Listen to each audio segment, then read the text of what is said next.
It may not be obvious, but newborns are actually ready to start playing and learning right away.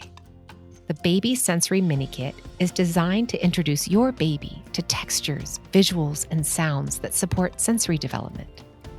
It's a great baby shower gift or a fun new start for parents. The Anytime Activity Mat folds up so you can create a play zone for your baby wherever you go. It's two-sided, so one side is high contrast for newborn visual development, and the other side has a different sensory activity in each corner to keep 3-month-olds and up interested, especially in tummy time. You can think of this mat like the play gym for on the go. Did you know that vision is the least developed sense in the womb?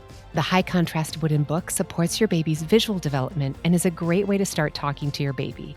Just narrate what you see. This book complements the wooden book from the Looker Play Kit with more advanced illustrations and the addition of red, one of the first colors your baby will see.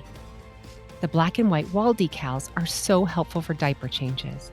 They're removable so you can stick them right in the wall next to your changing area to give your baby something to focus on. This is an expansion of the black and white wall decals that come with the book bundle for the Looker Play Kit. The rainbow Rattle link can attach to the play gym for reaching and batting, or, as your baby develops more coordination, they can hold it and shake it to hear it rattle. This is designed to attach to the sensory links from the Looker Play Kit. Everything is designed to work together to support your baby's development.